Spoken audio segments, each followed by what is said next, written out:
C'est les gars, c'est un Z. Aujourd'hui, nous allons voir dans cette vidéo ce que c'est que la règle des 40% de David Goggins. Tout ce que je vais vous partager dans cette vidéo viendra du livre Can't Hurt Me, Plus rien ne pourra me blesser de David Goggins, qu'il a lui-même écrit. C'est un livre que je vous conseille vraiment pour ceux qui cherchent à se dépasser physiquement et mentalement, savoir comment ils peuvent dépasser leurs limites physiques et mentales. Vraiment, c'est un livre que je vous conseille, qui vraiment explore profondément le mental, l'esprit humain, car David Goggins a vraiment exploré tout ça de sa propre personne. Donc David Goggins, c'est un jeune afro-américain. Il est né à Buffalo, dans l'état de New York, aux États-Unis. Il a vécu donc une enfance très difficile, avec beaucoup de discrimination et beaucoup de violence physique, notamment de la part de son père, qui était un gros alcoolique qui gérait des prostituées du Canada aussi. Son père, lui, il avait l'habitude de vraiment maltraiter sa mère. Et quand ça arrivait souvent, David Goggins venait pour la protéger en lui tenant tête. Contrairement à son frère qui, lui, allait se cacher dans la chambre. Donc son père avait, pour simplement vous dire, il n'était pas pauvre dans la ville de Buffalo, mais il vivait l'enfer. Son père était présenté comme quelqu'un d'incroyable. On disait même à David Goggins qu'il avait la chance d'avoir son père, mais dans le fond, quand les portes étaient fermées, il souffrait vraiment. Il souffrait énormément. En plus d'être l'un des seuls noirs sur la ville, donc après il a fui son père pour aller vivre de notre vie à l'Indiana avec sa mère, dans laquelle il était le seul enfant noir. Il y avait notamment le site du Ku Klux Klan qui était vraiment pas loin de chez lui, pour vous dire vraiment la discrimination qu'il a pu subir. Un jour il allait se promener, il était tombé sur une camionnette, il y avait des blancs qui sont sortis de la voiture avec un flingue, tu vois, le flingue sur le visage comme ça, tu vois. Et tout, il n'a pas bronché, il n'a rien dit, jusqu'à ce qu'il reparte. Donc après avoir été menacé de mort plusieurs fois dans sa vie et après avoir surmonté l'obésité plus de 2 fois dans sa vie, Goggins a développé la règle des 40%. On peut dire que c'est une personne qui avait tout pour en vouloir la vie, mais qui finalement n'a pas décidé de choisir la voie facile.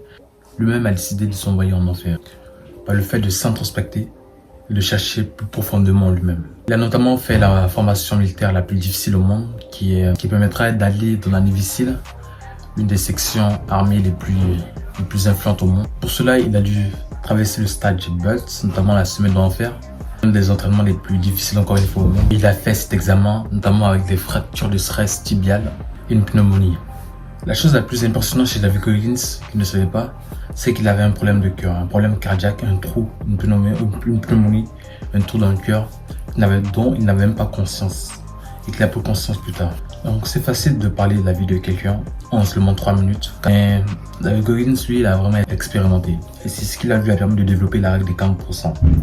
Durant l'une des courses qui s'appelait la San Diego One Day. C'est une course de 160 km qu'il a effectuée en 19 heures, sans n'avoir jamais participé à une course d'ultra-endurance, d'ultra-marathon. Et malgré ses douleurs et ses blessures. Je n'étais pas là, je n'étais pas à ses côtés, je n'ai pas vu que ces expériences-là. Et on arrive à ressentir l'énergie qu'il a pu mettre dans son livre. Toute la vigueur, toutes ces expériences, les a mis dans son livre. Et c'est vraiment super inspirant. C'est pour ça que je vous conseille de lire ce livre. Vraiment, vous avez des choses à en tirer. Le premier truc qu'il a découvert David Goggins lors de sa course de San Diego One Day, c'était quand son corps lui disait d'abandonner, quand son mental aussi lui disait d'abandonner, il a réussi à prendre le contrôle. Il a réussi à décomposer la souffrance en plusieurs étapes, en plusieurs marches. Car quand il courait, par exemple, arrivé à 90e kilomètre, vraiment, il avait les pieds en sang, gonflés, détruits quoi. Malgré ça, il avait la capacité de visualiser. Il avait la capacité de visualiser le « et si », le « one if ». Et si je pouvais atteindre cet objectif? Et si je pouvais arriver à la fin de cette course sans même m'être entraîné? Nous avons la possibilité de manifester ce que nous voulons, à condition de mettre l'énergie nécessaire. David Goggins, lui, s'est dit, et si je pouvais courir ces 160 km d'affilée? Et si un nègre comme moi qui sort de nulle part pouvait accomplir de tels exploits? C'est ainsi qu'il a accompli ces 160 km là, mais aussi il a accompli plein d'autres courses. Il a fait la Badwater notamment, à plus de 300 km aussi. Vraiment, il est incroyable. La règle des 40% concrètement, c'est quand les choses deviennent difficiles, quand le monde semble être contre toi, tu dois essayer de gagner des pourcentages. J'essaie de gagner 1%, 2%, 5%, 10%. Car le mental va essayer de s'arrêter à ces 40%. Quand il va voir que les choses commencent à être difficiles, quand il va voir que tu commences à rouiller, tu commences à cogner un mur, heurter un mur. Ton corps va se dire, ton mental va se dire, c'est un processus encore une fois naturel, il va vouloir s'arrêter, il va vouloir se reposer. Mais toi, à contrario, tu vas essayer de gravir des échelons. 1%, 2%, 3%. Essayer de voir si je pouvais aller 1 km plus loin. Si je pouvais travailler 1 heure de plus. Et si je pouvais en faire un peu plus, tu vois. Et c'est là que tu essaies de prendre des marges. Un peu. Sur toi, sur ton mental, tu essaies de gravir des échelons. Jusqu'à ce que ton corps et ton mental se réunissent. Et là, c'est ce qui fait l'arrêt des 40%. À arriver à aligner ces deux aspects-là, le corps et le mental, afin de surmonter l'insurmontable. De surmonter ce que tu n'imaginerais même pas. Et ça, chaque humain a la capacité de le faire. Et c'est ce que dit David Goggins dans son livre. Nous avons tous ce pouvoir-là en nous. Comme il dit, nous sommes l'objectif. Tout est à l'intérieur de nous. Donc, c'est à nous d'aller chercher ce truc-là en nous-mêmes et de travailler. Il ne faut pas se laisser abattre par les difficultés. À contrario, il faut les accepter. Car c'est cette douleur-là que ça nous inflige qui nous permettent simplement d'avancer. Et ça, c'est du développement personnel pur. Explorer les chemins que tu n'avais jamais explorés auparavant. Explorer les chemins inexplorés. Tracer ta putain de route avec ta pelle, comme il dit. Tracer ta propre route avec une pelle. Tandis que les autres sont en train de rouler à 120 km. C'est une route déjà bien pavetée. Donc, en conclusion, je ne te dis pas d'aller courir 5 km comme David Goggins. Je ne te dis pas d'aller courir 300 km. De battre le record du monde de traction qui est de 4060 si je me rappelle bien. Non, mais David Goggins c'est un être humain comme nous, comme toi et moi. Et dans son livre, il nous donne une leçon de vie. Une leçon que nous devons prendre et appliquer à notre vie aussi. De savoir que même s'il y a une contrainte qui nous empêche d'avancer, il faut essayer de grabiller un pourcentage. Soit d'un %, 2%, jusqu'à aller. C'est impossible d'aller au 100%. Comme il a dit, les 100% c'est la mort.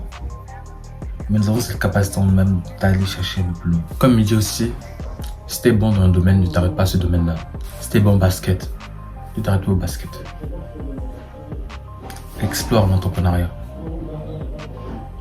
Explore d'autres domaines. Bien, tu fais au basket, explore le badminton, explore le tennis, explore d'autres aspects de ta vie. Essaie d'augmenter tes cookies, comme il dit. Essaie de mettre de nouvelles compétences. Essaie de te donner de nouveaux défis jour après jour. Par exemple, ça peut être quoi? Si tu n'as jamais couru plus de 10 km dans ta vie, tu cours ces 10 km là, ce sera un cookie. Quand il y aura une situation difficile devant toi, tu te diras, ah, un jour j'ai réussi à courir ces 10 km là. Il s'agit donc d'augmenter notre perspective de la vie. Plusieurs, c'était une petite vidéo rapide pour prendre vite fait l'exemple de David Goggins, qui est un exemple qui montre parfaitement ce que c'est que la résilience mentale, le fait de ne pas abandonner malgré les difficultés et de continuer à progresser afin d'atteindre d'autres paliers de notre vie. Donc n'hésite pas à liker, t'abonner et partager. Merci beaucoup. Et c'était une nouvelle vidéo de Z. Ciao.